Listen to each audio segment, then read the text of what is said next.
जय हिंद दोस्तों। दिल्ली के अंदर आम आदमी पार्टी सरकार के ऊपर एक बहुत बड़ा भ्रष्टाचार का आरोप लगा कि आम आदमी पार्टी हवाला के जरिए गोवा विधानसभा चुनाव में पैसे दे रही है और गोवा विधानसभा चुनाव में हवाला के जरिए जो पैसे भेजे जा रहे थे वो सब आम आदमी पार्टी के भ्रष्टाचार के पैसे थे। उसके बाद आम आदमी पार्टी की दिल्ली के अंदर छवि खराब हुई और उसके बाद आम आदमी पार्टी के संयोजक अरविंद केजरीवाल के ऊपर भी शराब घोटाले का आरोप लगा और उनके बड़े बड़े मंत्रियों के ऊपर आरोप लगा भ्रष्टाचार का। दिल्ली के अंदर आम आदमी पार्टी जड़ से खत्म हो गई। बिल्कुल वही सिचुएशन, वही स्थिति कोलकाता के अंदर हो रही है। टीएमसी की जो हालात और परिस्थिति है बिल्कुल आम आदमी पार्टी की तरह ही हो रही है। जिस तरीके से आम आदमी पार्टी के ऊपर आरोप लगे हवाला के जरिए पैसे भेजने का, बिल्कुल वही आरोप टीएमसी के ऊपर लगे हुए हैं जो टीएमसी की चुनावी रणनीति बनाता है। आईपीएसी इस चुनावी रणनीति एजेंसी को 20 करोड़ रुपए हवाला के जरिए भेजे गए हैं। दोस्तों, हवाला से आईपीएसी को 20 करोड़ रुपए दिए गए हैं। अब आईपीएसी के ऊपर जो इन्फोर्समेंट डायरेक्टरेट की जो छापे पड़ी है, जिस कारण से पूरी टीएमसी के अंदर कोहराम मचा हुआ है, ममता सरकार पूरी तरीके से बेचैन है और इन्फोर्समेंट डायरेक्टरेट जो है सुप्रीम कोर्ट पहुंच चुकी है ममता सरकार के खिलाफ। अब पूरी खबर क्या है, सुप्रीम कोर्ट के अंदर क्या बवाल हुआ जिस कारण से बंगाल के अंदर जो ममता सरकार है, टीएमसी है, उसकी पूरी तरीके से पोल पट्टी खुलने वाली है और बहुत ही बड़ा वाला झटका लगने वाला है ममता सरकार को, टीएमसी को। सबसे पहले आपको बता दूं कि जो आईपीएसी दफ्तर के अंदर जो रेड मारा गया इन्फोर्समेंट डायरेक्टरेट की तरफ से 2742 करोड़ रुपए का घोटाला पकड़ाया दोस्तों, और कुछ फाइलें भी जब्त हुई हैं, उसके बारे में भी बात करेंगे आगे।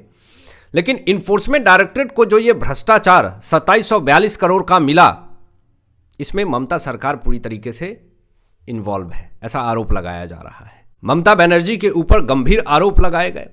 जब इन्फोर्समेंट डायरेक्टरेट ने पूरी जांच की, पड़ताल की, तो पता चला कि इसमें जो भी भ्रष्टाचार हुए हैं वो ममता सरकार के निगरानी में हुए हैं। उसके बाद इन्फोर्समेंट डायरेक्टरेट इस केस को लेकर के सुप्रीम कोर्ट के अंदर पहुंच गई और कार्रवाई की मांग करने लगी।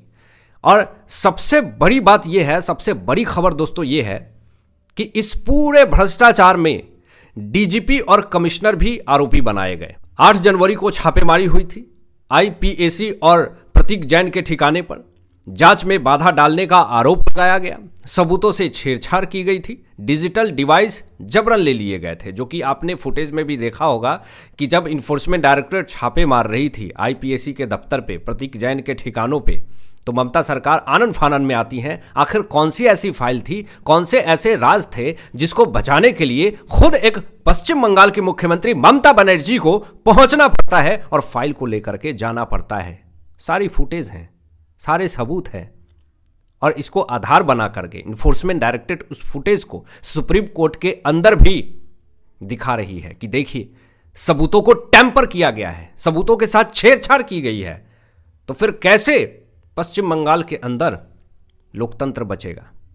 और सबसे बड़ी बात कि अगर सबूतों के साथ छेड़छाड़ की गई है, यानी कि कार्रवाई सीधी दिशा में जा रही है, यानी इन्फोर्समेंट डायरेक्टरेट जो कार्रवाई कर रही थी, जिस फाइल को जब्त करना चाहती थी, उससे पहले उस सबूत को वहां से उड़ा दिया गया।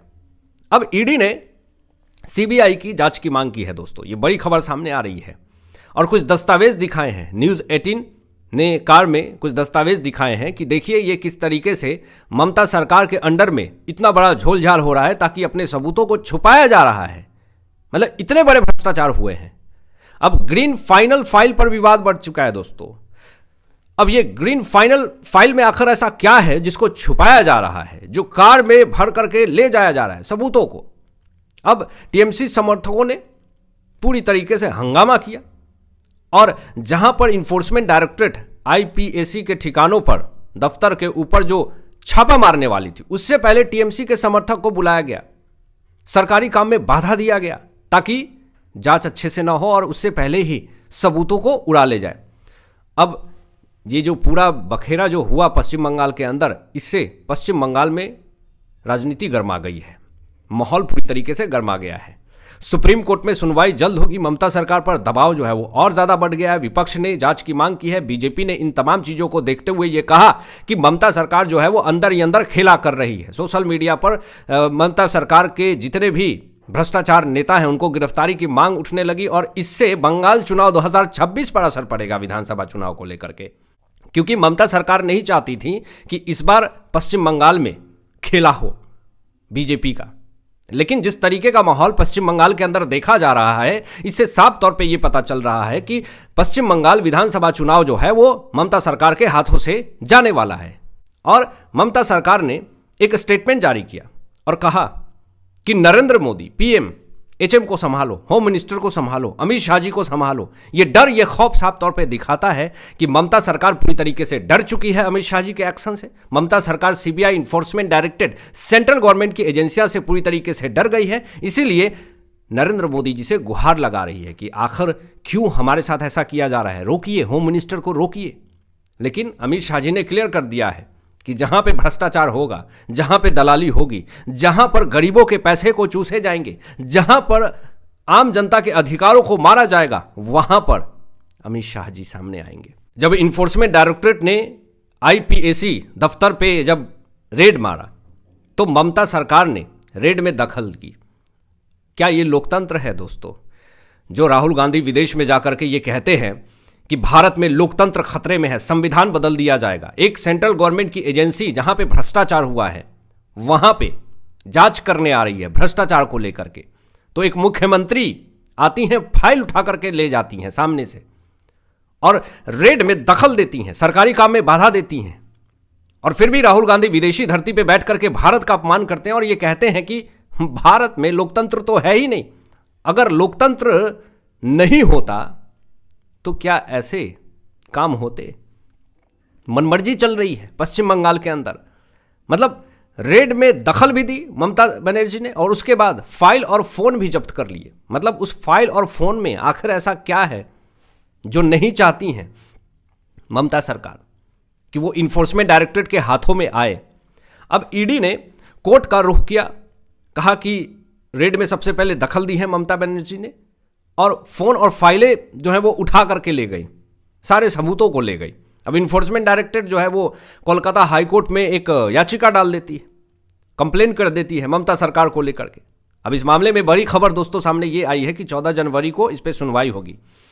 इन्फोर्समेंट डायरेक्टरेट ने कोलकाता हाई कोर्ट में साफ तौर पर यह बात कही कि ममता ने सबूतों से छेड़छाड़ किया है, इस पर सबसे पहले सख्त कार्रवाई हो। और जब कोलकाता हाई कोर्ट में मामला पहुंचा तो ममता ने मार्च निकाला सड़कों पर, कोर्ट के बाहर हंगामा शुरू हो गया। इस पर कोर्ट ने तारीख जो है वो आगे बढ़ा दी और वो मार्च जाघवपुर से हाजरा तक हुआ मार्च, और कोर्ट में इस कारण से सुनवाई जो है वो टाल दी गई। ये खौफ, ये डर साफ तौर पे दिखाता है कि क्या टीएमसी में भारी भ्रष्टाचार हुई है। विपक्ष ने ममता सरकार को घेर लिया कि ममता सरकार नहीं चाहती हैं कि मामला कोर्ट में जाए और सुनवाई हो, इसीलिए ये कोर्ट के बाहर मार्च निकाल रही हैं और इतना तमाशा कर रही हैं। अब इन्फोर्समेंट डायरेक्टरेट ने कोर्ट में सबूत पेश किए, सारे सबूत दिए, ममता सरकार के खिलाफ सबूत दिए और मामला अब कोर्ट में जा पहुंचा है। सुप्रीम कोर्ट में भी गया और कोलकाता हाई कोर्ट में भी गया। अब इस पर कोर्ट की तरफ से एक सख्ती आई है। सबसे पहले तो ये कहा गया कि रेड में दखल देना गलत है। अगर आप लोकतंत्र को मानते हैं, आप सिस्टम में हैं, आप खुद एक मुख्यमंत्री हैं, एक स्टेट को चला रही हैं, आप कैसे संविधान और लोकतंत्र को खतरे में डाल सकती हैं? आप रेड में दखल कैसे दे सकती हैं? सबसे बड़ी बात यह। दूसरी बात कि जांच एजेंसी को रोका गया, यह उससे भी बड़ा अपराध है। सबूतों से छेड़छाड़ का जो आरोप इन्फोर्समेंट डायरेक्टरेट लगा रही है, इस पर भी ममता सरकार को लेकर के लतार लगाई गई है। कोर्ट की प्रक्रिया जो है वो बाधित हुई है, जिस कारण से सुनवाई टली कोलकाता हाई कोर्ट में, इस पर भी लतार लगी है ममता सरकार को। भीड़ के कारण सुनवाई टाल दी गई, कानून का उल्लंघन किया गया, राजनीति दबाव दिखाया गया खुल करके पश्चिम बंगाल के अंदर। जांच में बाधा डालना अनुचित है, संवैधानिक मर्यादा का उल्लंघन हुआ है, निष्पक्षता पर सवाल उठाए गए हैं। हालांकि आपकी क्या सोच है, इन तमाम विषयों पर अपनी विचार व्यक्त कीजिएगा और मिलते हैं लेटेस्ट ब्रेकिंग एनालिसिस के बाद। तब तक अपना ध्यान रखें, ख्याल रखें। सत्यमेव जयते। जय हिंद।